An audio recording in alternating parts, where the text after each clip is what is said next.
one of the most intriguing silences in all of religious history, appears in the life of Jesus. The Gospels describe his birth. They give us a brief glimpse of him at age 12 in the temple. And then, for nearly 18 years, the record goes silent. From childhood to public ministry, we are told almost nothing. These missing decades are often called the lost years of Jesus. And over the centuries, that silence has invited speculation, legend, and imagination. In this case file, we are not here to fill the silence with fantasy. We are here to investigate what history can actually tell us and what it cannot. Because sometimes, what is not said is just as important as what is written. The canonical Gospels are remarkably focused. They are not modern biographies. They are theological narratives designed to communicate meaning, not to satisfy curiosity. Ancient writers did not feel obligated to document every stage of a person's life. They highlighted moments that revealed identity, purpose, and mission. So when the Gospels move from Jesus at 12 directly to Jesus beginning his ministry around 30, that silence is intentional.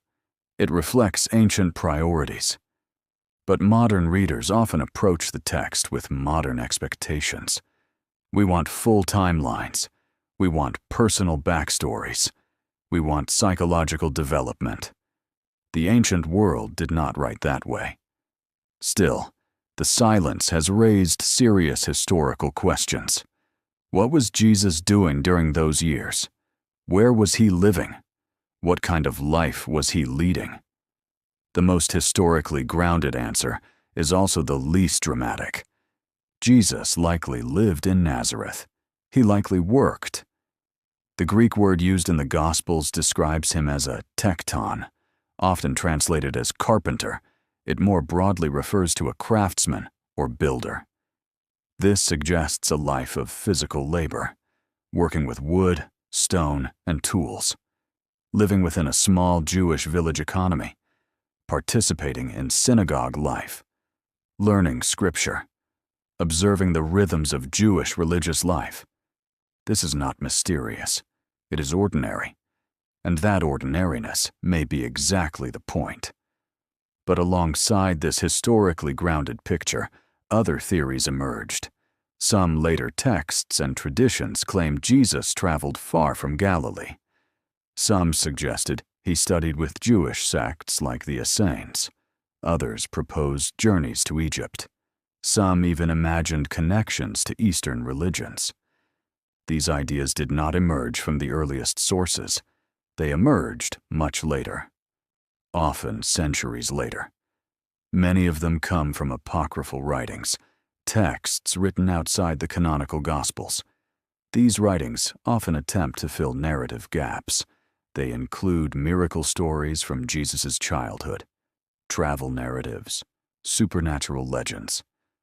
But historically, these texts are not treated as reliable biographies. They reflect later communities trying to imagine what the silence meant. They tell us more about later imagination than early history.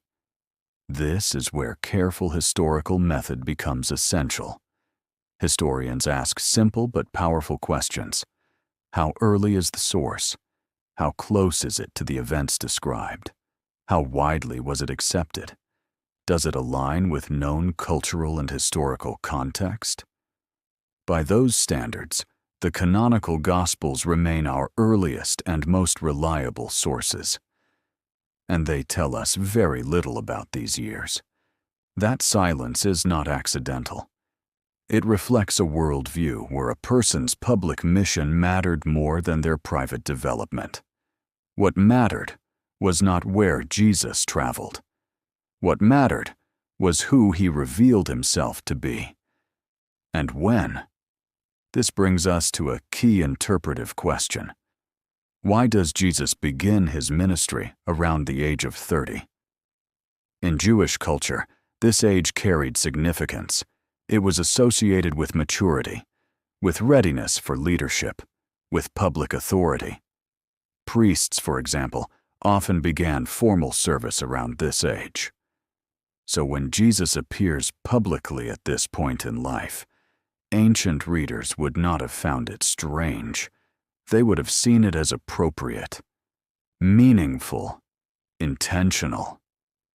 Modern readers often assume that missing information must mean missing knowledge.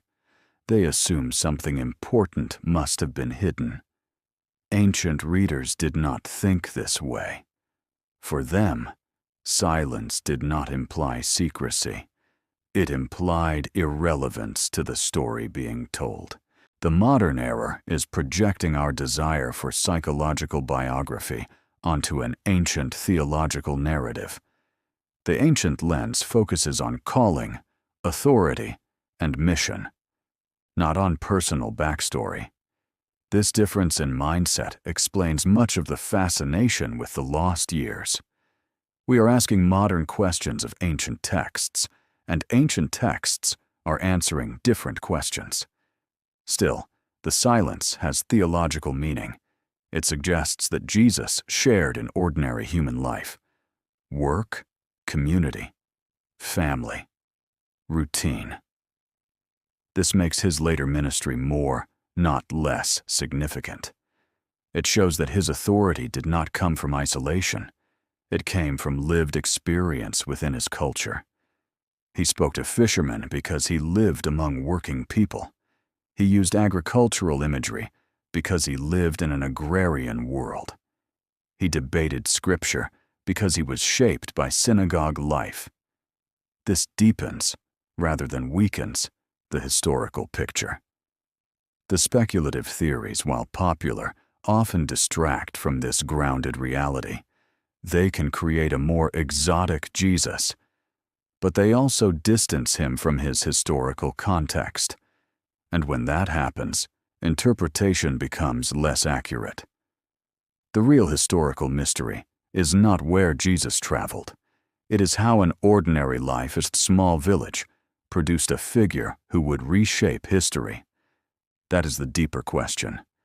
The silence invites reflection, not on secret journeys, but on preparation, formation, hidden years, years where no crowds followed, years where no miracles are recorded, years of faithfulness without public recognition. This also connects to a broader ancient theme. In many ancient traditions, great figures emerge after long periods of obscurity. Moses, David, the prophets.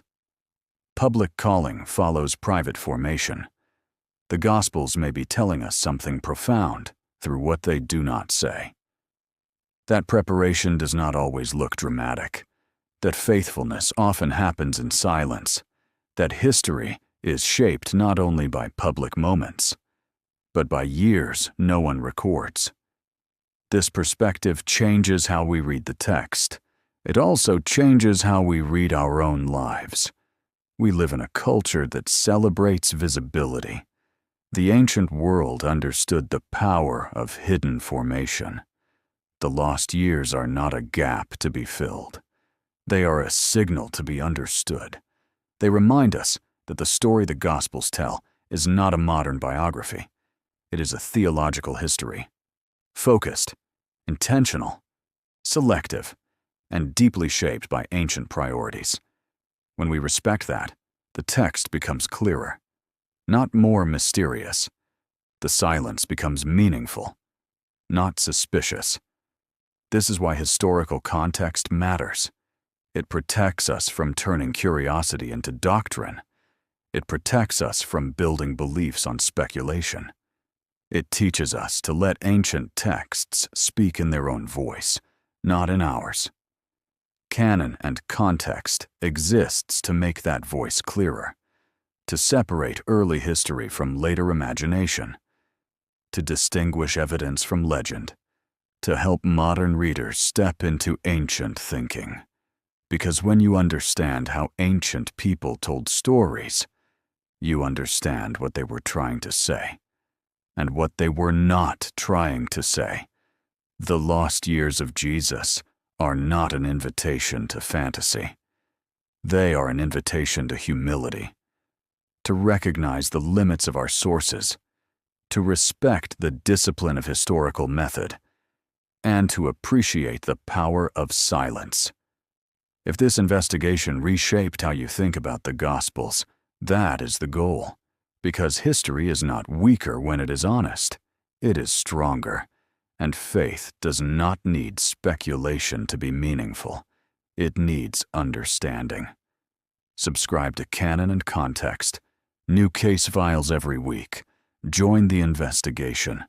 Stay grounded in history.